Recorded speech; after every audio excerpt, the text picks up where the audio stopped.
actually Ano? sinabi nating dalawa. Ano ba? May kutob tayong hindi nagsasora to si Kid Hindi Bomba. nga eh. Hindi naman ko, why would you not pick the Sora in that slot? Exactly. Right? Sayang na, no? Nandun ka na eh. Parang siguro Yura, Comfort. Baka ang mga hero Kasi talaga. Guinevere tank jungle ka na eh. Exactly. Uy, Chip!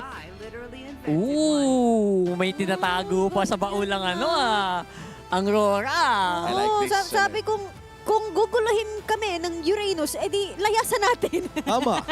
Iwan natin. Pwede. Nyo. Pero I can't remember the last time na I've seen light on a chip though. MPL playoffs pa. PL Tagal playoffs. na. It's been a while. It's been a while. Sure ball naman na Oo. gamay pa rin na yan. And Odin, I'm just really excited na makita mga bagong strategy. Laging kinukutya na paulit-ulit ang mga strategies ng Aurora.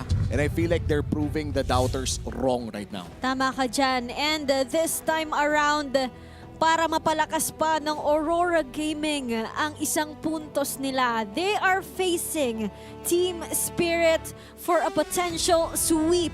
And ito na nga ba ang oras nila para tumungtong sa knockout stage. Game 2, laban sa Team Spirit.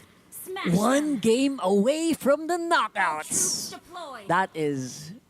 That's good vibes. That's good vibes. So, sa draft, I think hindi naman tayo sobrang nalugi or anything, no? Oo. Parang pantay naman eh. Parang ano lang, kumbaga nakuha ni Team Spirit yung comfort nila.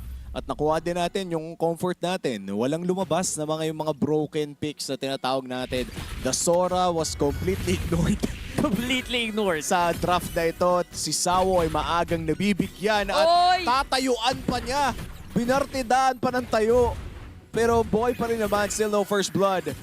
Kamunti ka. Ano kayo nangyari dun? Kaya nga eh, parang, hindi, baka binibait niya kasi papunta na si One Shot. Oo. Baka binibait lang, oh guys, mamatay, Konti na lang. lapit kayo, di ba? So, okay lang naman. So far, it would even disrupt the tempo of the game. farming, di ba? Oo. The farm is just exactly the same as it was. So, yung effect ng chip dito, yun yung biggest na iniisip ko, Omi, kasi gaano kabilis yung ikot na pwede nilang gawin, especially na may chip sila. Considering si Doming naman, trying to get the last hits against Hiko, na magaling din kasi mag-laning si Hiko eh. Oo. But nanoodin nyo yung sa taas na yan, kaya nakatutok lang sa taas, di ba?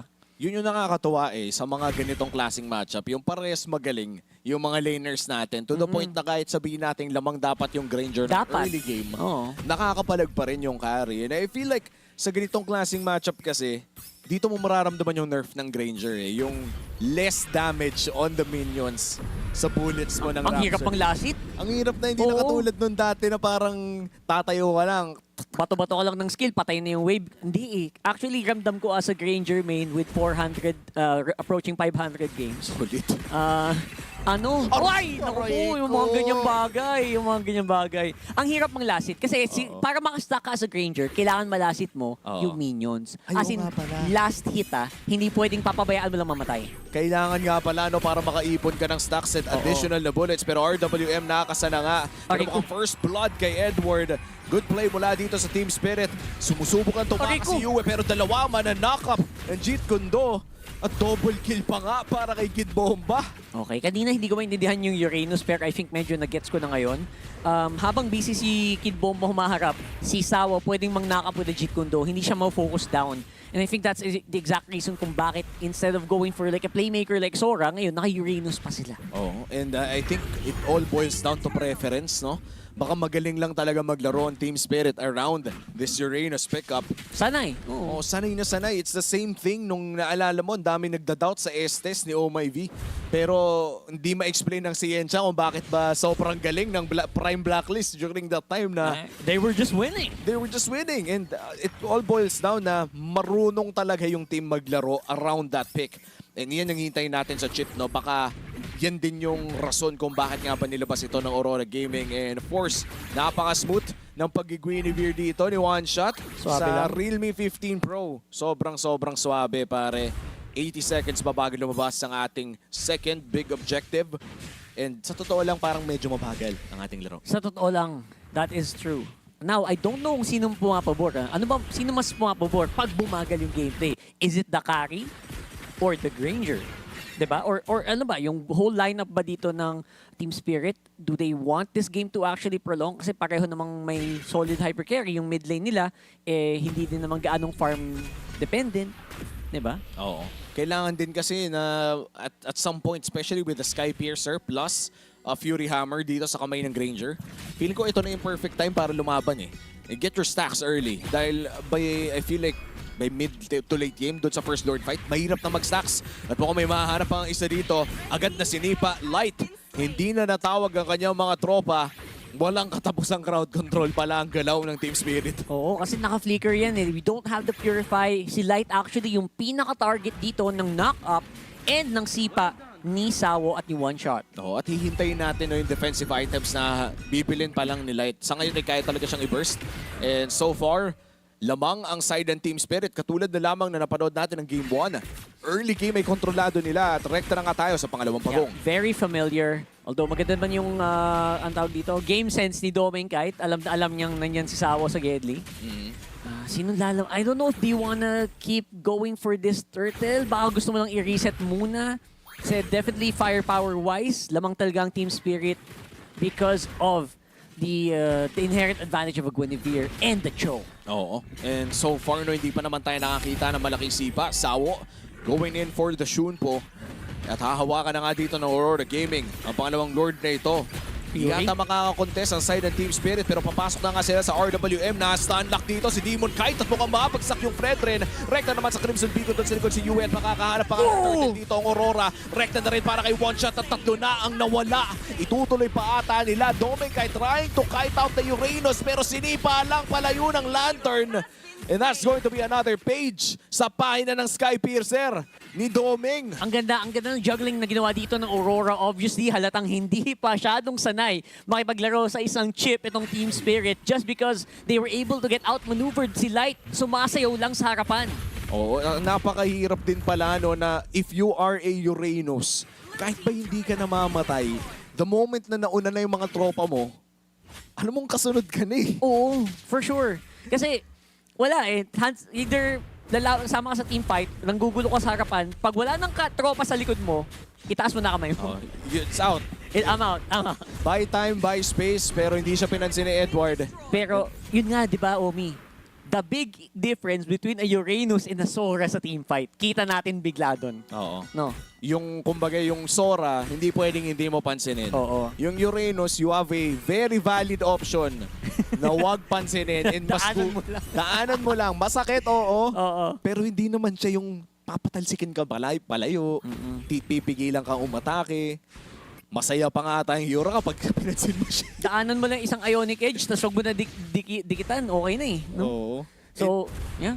I absolutely agree. And right now, we're gonna see that again. So, apparently, malakas yung Aurora dito pag nag-5-man, no? Oo. Pag nag-collapse sila ng limahan. Oh, nahanap na naman si Demon Kite. Nice RWM pero mukhang babagsak na nga yung Fredren pero may kapalit naman na isa. Sawo goes down as well. Kid Bomba trying to buy time. Pero babalik din lang sa mga kanya-kanyang lane. Sinubukan niyang bumalik sa sarili niyang lane pero mukhang sasaktan.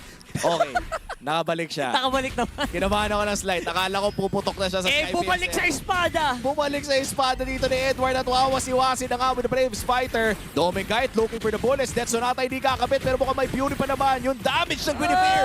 Nice kiting mula kay Doming! Pero hindi niya maiiwasan yung Ionic Edge. Nariyan naman na mga tropa. Ibabalik dito kay Edward. Yung true damage ata ay magiging sapat na. Pero nandiyan na rin ang mga tropa ng Team Spirit. Sisipain na rin dito si Edward. Wala na ata magagawa. Flicker palayo. Pero yung damage kay Hiko ay napakasakit na rin. Napaganda pa para sa Team Spirit. Hindi na masama, hindi na masama. So far, Team Spirit looking like they will have the advantage dito sa turtle na to. That looks so good already. Napakunat lang talaga ng Uranus. Kid Bomb actually did very well doon sa pag-juggle at sa pag-iwas. Although, syempre, naging casualty naman si Sawo. Naging stuck siya sa kamay ni Doming Kite. Pero, hindi pa rin talaga madali. Si One Shot, rather, sa pawn front. Teleport active. Oh, they're looking for the retribution angle. Appraiser Strat secures the turtle. At mukhang mapupunta na nga ito sa Aurora pero makukulong si One Shot doon sa loob ni Yue. At mukhang hahanapin na nga rin nila si Kid Bomba doon sa likod. Pero hindi na nila itutuloy pa. Disiplina muna ang call para sa Aurora Gaming. 2-4-0 plus the turret plus the turtle. Malaking panalo para sa Aurora Gaming. Bawing-bawi yung mga deaths ni Demon Kite kanina, no? Nagagamit niya ng maganda. At nalaban niya kahit medyo lugi pa yung laban nila doon sa Turtle. And he was able to get the advantage. Plus now, 2.3k para sa Aurora Gaming. Looking like pwede pa sila mag-invade dito at mag-deny pa ng mga buffs at jungle camps mula kay One Shot. Kay Yue pa napunta, no? At napaka-importante ng purple buff sa Zushin ngayon. Lalo ngayon. Oo, Oo. magagawa mo na ulit yung pinagbabawal. Dati kasi walang mana cost kapag tumitingin-tingin ka sa mga Gedli. But with the purple buff, Unli spam ka ngayon. no? bumabalik ang Vision. karapatan. Bumabalik ang karapatan. Bumabalik ang human rights ni Zushin. That's actually a good point. I know some people na ayaw gumamit ng Zushin just because lagi ang walang mana, sinasabi nila. Ano ba to? Oo. Ba't lagi ang walang mana? Ayan, pwede mo na gamitin ngayon. Oo, yun lang pala ang kailangan. No? Kailangan na makalamang kayo na sobra, na mananakaw mo na yung purple Oo. buff. Tapos invade. Invade, Ayan. ayun. And right now, another call at sumabog si Sunset Lover. Sun's getting low, fam. At Sun's getting low. may nakuha pa ang Aurora ng sobrang bilis doon, Gundo? pa. Ako siya nagulat ako gano'ng kabilis eh. Parang kumbaga 3, 2, 1, pass. Parang ano, dance number. Oo, parang ano, sumasayaw talaga. Oh my 5, 6, 7, 8. Ano yun, may tawag doon eh, yung bigla Ano ba? na lang may sumasayaw sa publiko. Ano yun? Flash mob. Flash mob. Flash mob, oo. Parang may flash mob yung Aurora doon, tapos nabigla lang yung si Sunset Lover sa gitna. And just because of that kill, makakuha na naman ng Toro yung Aurora Gaming at rekta na sa Lord ang kanilang call. That will be the first Lord of the game. At mukhang makakapalag ba ang Team Spirit? Parang pahirapan na. Medyo mahirap. Obviously, yan, Swift Trinity para kay Hiko. Yun naman inaantay talaga natin para sa isang carry sa matchup na to. Pero, pag nag-Aurora Flash Mob na, Oo. baka tatagilid yung Team Spirit dito. Tsaka parang mas okay ata for Aurora na hindi sila yung magsimula ng Lord na to eh. Kinokontrol lang nila yung area at mukhang mapapadala si Hiko doon sa baba. Someone has to respond from Edward. Pero medyo ngumangaray na rin si Demon Kite dito. Hiwa-hiwala yung Aurora right now and One Shot with a steal! What a steal mula kay One Shot. Susubukan ng Aurora mansalisin ng mga kills pero oh my God. Tayong nagsaing, sila ang kumain. Kaya nga nasobrahan sa hiwalay. Si Light nandun sa left bush, sa lane. Si Edward nasa baba. And they were trying to go for like a really cheesy pick-off. Gamit na naman yung shortcut. Pero naunahan pa sila. Team Spirit, hindi nagpatumpik-tumpik, goes for the Lord. Oo, muntikan na naman si Kid Bomba pero si Domin Kite Ow, ow, ow, pumaray. Oh! Crucial Purify para dito kay Domin Kite. Kamuntikan na siya. At mukhang makakatore pa nga sa gitna. Nabaliktad ng Team Spirit. At kailangan na nga nila dumepensa dito. Napakahirap dumepensa against this carry.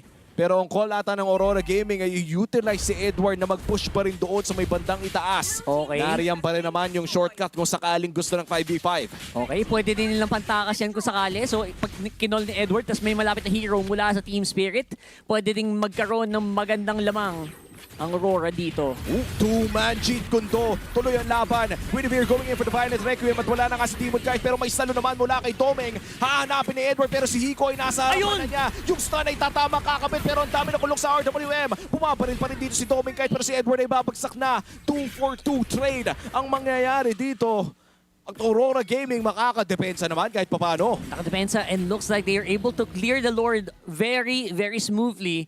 So that's a 2-for-2. Pero yung mga nawalang members dito, obviously, One Shot mapapabagal palalo ang kanyang pag-perform dito. Mas mauna pang babalik si Demon Kite. So very good advantage para sa Aurora Gaming. Don't forget, pwede ding umabante si Light. Oh, nakita.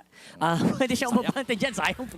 For the play na sana yan. And now, makikita natin yung nangyari. Initially, good set, two-man Jeet no? Kundo. Ang ganda na sana nito, no? Pero wala pala talaga silang sagot dun sa Granger. The moment na sumasayaw sa Violent Requiem, anong gagawin mo? Kailangan mo saluhin yung bala. Oo. Lalo wala si Sunset Lover dun. No, hindi sila makapag-set. Si Sunset Lover was actually very hesitant to join the fight. Parang, sure ba kayo guys? Sure ba kayo lalaban tayo dyan? And yun na nga, 68 stacks on the Sky Piercer and 648 sa kanyang passive. Madami-dami yung bala na medyo mahirap ng pigilan si Doming Kite sa Granger na to. Oo, tsaka palapit na tayo sa part na sobrang hirap na rin talagang patayin to ng harap-harapan dahil na rin sa innate na spell vamp na nakukuha ng isang War Axe. And for this next Lord natin, lalabas 15 seconds from now, silipin muna natin ang ating mga items. Malaki-laki pala yung lamang ni, ni Doming Oo. against kay Hiko on this carry. Pero hindi kasi pwede maliitin yung damage ng ganitong carry na eh. Kahit lamang ng one item si Doming, kaya pa rin tumunaw nito. Tsaka Malefic Gun already locked in. So aside from the, ang tawag doon, Swift Trinity, mataas din yung range ng carry na to. So hindi na pwede basta-bastang pabayaan. And especially pag nag-shortcut ka, doon tayo magkakaalaman. I think he is a high priority target kay Light. I think pwede namang tiisin ni Light yung few shots, tas they have to dive in on him very, very hard. At hindi na pwedeng maagawan, no? If you're Aurora Gaming. Oo. Hawak na nila yung laro kanina. Please lang. Pero dahil sa crucial na steal mula kay One Shot, biglang nagbago yung itsura ng ating laro. At mukhang hawakan muna ng Aurora Gaming bagya ang Lord na ito, Yue, trying to look na. for One Shot. Hinahunting na. Bumalik na rin si Light at nahanap na nga nila yung jungler na gamit na rin spatial migration. Yun! Ang babagsak agad sa mga bala ni Doming Kite. Yung Lord ay binitawan na. Sinipa si Kid Bomba palayo pero mukhang magre-reset sila pabalik ng Lord na ito. Low HP para kay Doming. Si Edward malapit ng bumagsak pero nandun na rin si Light sa harapan at ang Lord ay secured para sa Aurora at lalaban pa sila. Hiko goes down. Nahanap na naman ang bala ni Doming. Ilista mo na rin si Sawo. Tatlong wala sa Team Spirit. Oh my God, ang ganda ng ginawa ni Yue doon. Hindi nakalapit at nag-hesitate ng sobra si Hiko doon sa carry niya. Kaya naman talaga ang dali. Naging mo madali para sa Aurora Gaming na kunin yung team fight na yun. At mukhang itutuloy-tuloy na ito ng Aurora Gaming. They want more. Gusto nila ng inhibitor turret doon sa may bandang iba. Makakatakas pa kaya si Kid Bomba ito now! Death Sonata sa muka. And the inhibitor turret is next para dito sa Aurora. Yan, meron pang Lord na pwede gamitin sa taas. After taking the mid inhib, parang pwede na yata tayong mag-go, go, go! And medyo mahirap depensa. 25 seconds pa kay Kid Bomba. It's still gonna be a 4v5 on the fight sa taas. Oo, matagal-tagal pa no bago mabuhay dito si Kid Bomba. And so far, medyo kulang sa battle spells ang side ng Aurora Gaming pero ang taas pa ng HP ng Lord na ito. It's all up to Hiko kung gusto niyang dumepensa pero hindi siya pwedeng masyadong umabante. Okay. Dahil Team Spirit, Go for the play. they're defending against this inhibitor, against this Lord. At mukhang buhay na nga si Kid Bomba pero gusto nang tapusin ng Aurora Gaming ito. RWM na ay kasana pero si Sawa ay nawala pero mukhang si Demon Kai nawala na rin. Si Light ay naisunod na at mukhang makakadepensa pa nga ata dito ang Team Spirit. Hinahanap nila yung mga nanong sa may bandang harapan pero si Doming Kai ang nahanap. Naku, Kid Bomba humarap na. Naiwan na rin si Edward at kailangan ng umalpas ng Aurora. Defense successful para sa Team Spirit.